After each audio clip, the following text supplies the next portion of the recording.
Good morning, Warriors. How's it going? So, this is the end of week 3. And in the spirit of what I want this channel to be and what I want these videos to be, completely transparent. I want this to be honest, real, raw, and that is honestly what this last week was. I would really love to hear what your guys' experiences are. So feel free to drop a comment. I would love to know where you guys are at, what you've experienced during these weeks. But just wanted to kind of jump in and tell you kind of what my week was like. So it was a really tough week. Not just with not wanting to view pornography or anything, but just in general, like in life, it was a really rough week. And that I think was a true test, and I will be honest with you guys, I failed. It wasn't that I failed this challenge in the sense of, no nut November, but I did allow my circumstances this week to push me to the point of giving into temptation and looking at pornography. And that was really kind of came about because of how terrible I let my mindset get. And it was not a great week for me up here. And I think a big reason for that was because of I just justified, based on my circumstances throughout the week, I justified myself being able to look at stuff. And that's where it you do that, you let this seed get planted, and you're just like, okay, well, as long as I don't nut, then I'm okay. But that's not the purpose. The overall purpose of this challenge is to kick pornography viewing out of your life, is to completely rewire your brain and make it so that that's not something that has a hold over you anymore. And unfortunately, what I let myself get into is I let myself start fantasizing. That was the big draw. That was getting your foot stuck in a dang bear trap. When you start letting your mind run amok and just remembering past videos, past things you've seen, past fantasies, that type of stuff, you let that go into your mind, it starts becoming the whole idea of the pink elephant. And it's when I tell you, don't think of a pink elephant, don't think of a pink elephant. What are you doing now? You're thinking of a pink elephant. And that's basically what happens is you just start focusing so much on don't think of porn, don't think of porn, don't think of porn. What do you start doing? You start thinking about it. And a big thing that I failed to do was that I did not invite God into that situation and ask for him to restore my mind and restore my heart. Instead, I was like, you know what, this kind of feels good because I've had a sucky week. And this was all on Tuesday and Wednesday, and it carried into the next day.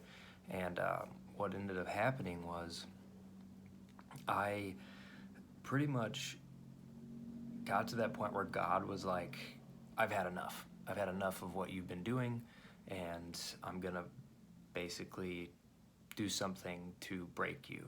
And that kind of stems from a couple months ago. I prayed that very dangerous prayer and was like, God, break me.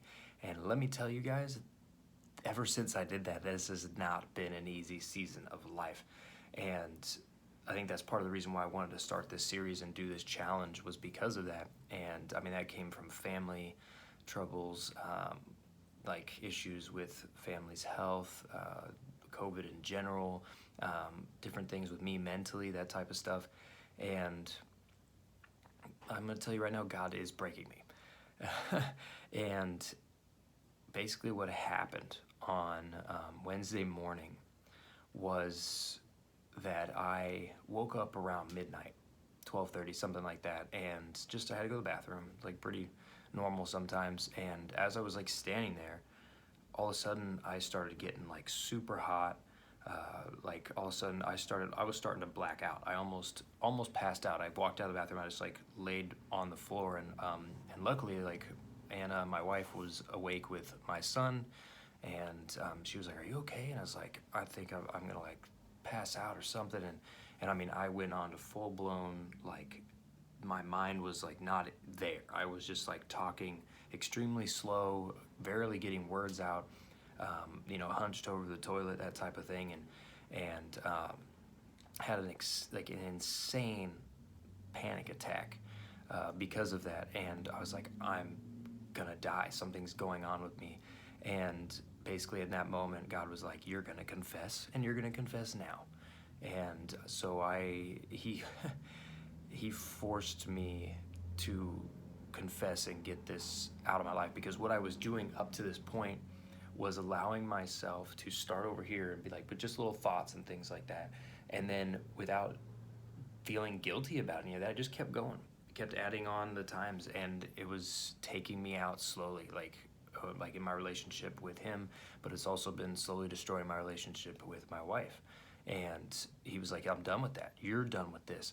And it got to that point where God will eventually have enough, and he will cause something that happens in your life for you to, in a sense, hit rock bottom and break you, and will make you realize what this is doing to your life and the negative effect that it's having.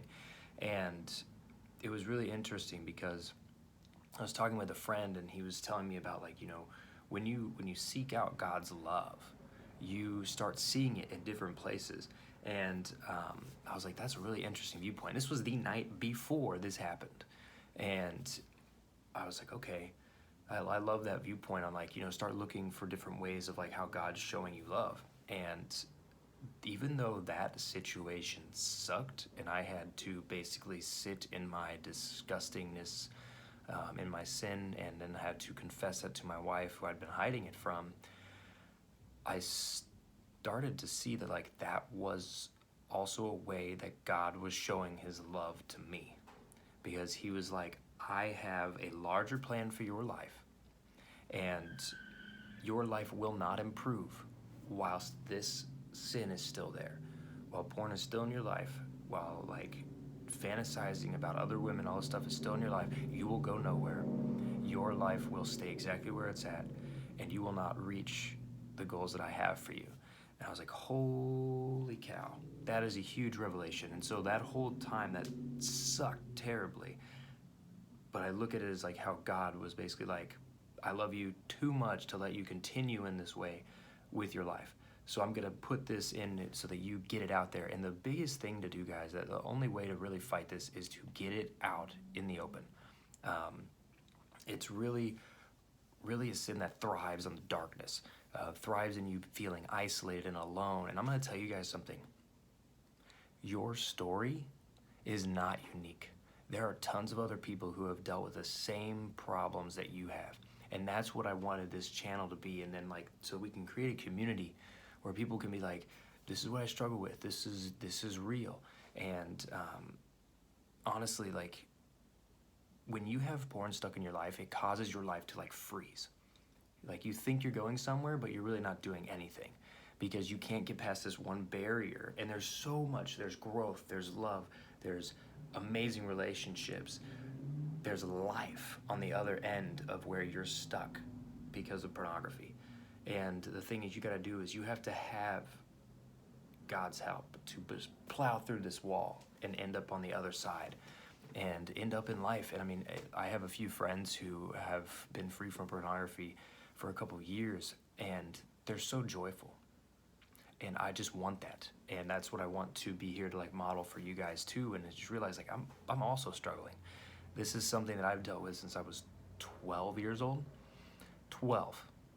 That's a long sting of time. I'm 27 now.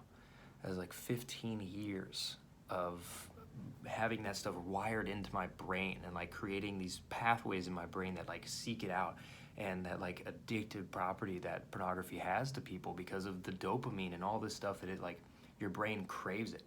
And it's pretty crazy.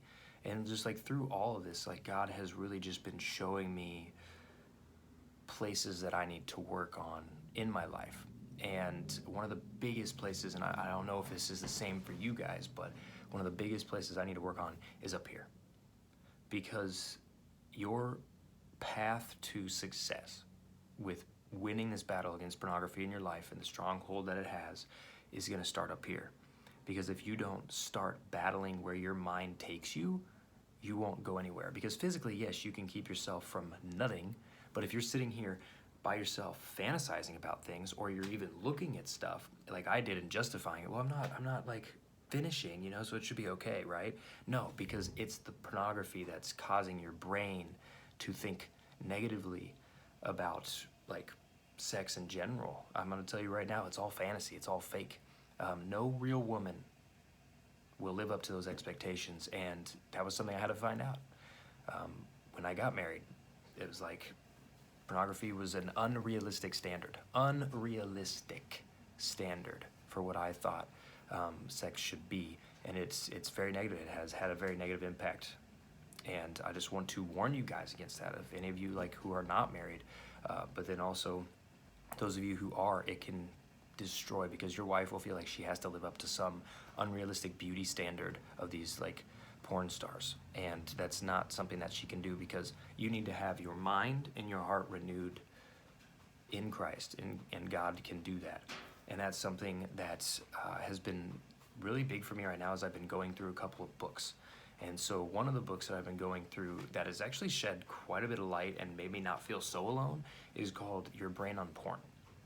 And this book is one that I've just been reading recently, and it talks all about how when you're like a teenager and this stuff gets into your life, you're like prime for that potential addiction of pornography, because of how your brain's chemicals are so all over the place. And it just kind of gives you more insight. It has other people's testimonies and their struggles and stuff like that with all these different things, and how, like, you know, it progresses from like just like nudity to a certain like types of nudity, then eventually like different fetishes and all these different things, that it grows, and like to where you're like even viewing things you thought were disgusting, that like you couldn't believe that like you were there. But it's because of how the chemicals work in your brain. You need that next level of like taboo, strange things that get you kind of like excited and anxious, but it's like we confuse that with arousal, and so then you need more and more and more and more and more just to get the same result. And that's kind of how this book explains it. And the next book that I've been reading that's been helping me a lot with up here is called Battlefield of the Mind by Joyce Meyer. And that is something I'd really recommend for a lot of you guys to get. Read that book. It's all about renewing your mind and in Christ. And it's been a big help for me so far, for sure, because I'm just like, holy cow, I resonate so much with where like I'm so negative. I have a negative view of myself. My self-talk sucks. And it's just like, wow, I didn't realize I had so many of these problems until I'm looking at this book and reading it and going, oh my gosh, there's a lot of truth in here. So those are two books that I would recommend for you guys to check out and possibly get and read, because they have helped me a lot, and I'm sure they can help you guys too. Just kind of like wrapping up, there is one more week to go, guys. Like, stay strong. I believe in you. You can do it. And if you guys need any motivation, if you just need like help, reach out. I'm available over YouTube. I know a lot of you guys personally too, so just reach out. Send me a message. I'd love to see where you guys are at, pray for you, do things like that, because we're all in this together. Honestly, this is not an individual fight, because the community and the brotherhood that there is in this, that is what's going to help you rid yourself of it. And we need to not be isolated, we need to not be alone, and we need to be working together to rid ourselves of this and create like a better life for ourselves. And that's what I want to just kind of end with asking, like, where do you want to be in a year? Like next November, do you want to be like, I need to do this challenge again because I need to rewire my brain? Or do you want to be like, holy cow, this is a year of, in a sense, like sobriety from pornography?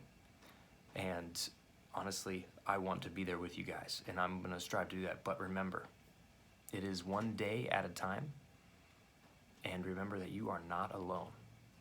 I believe in you, and I'm just so excited to hear any of your guys' stories and see where you guys are at. And I want to be here for people who are struggling with this, because it's such a huge problem, and we need to eradicate it. And it starts with the few who is like, you can just bring people into this community, show them the videos, talk to them. Let's get real and stop like allowing ourselves to be stuck when there are so many great things that we could be doing with our lives, but we're allowing ourselves to be stuck in this little vacuum. And guess what? Porn does not have to run your life. It does not have to have control over you, because you can beat this. It is something that is honestly a struggle for a lot of people, but community can help you do that. And I just want to be able to be here for you guys. So I hope you guys enjoy your next week. Stay active. Remember, replace anything, like any of that time that you had where like you've got porn on the brain.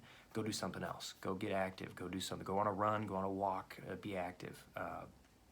Do something that's going to help distract you and renew your mind again and just get you out of the door. So just much love to all you guys. You guys stay strong, and I'll see you in a week.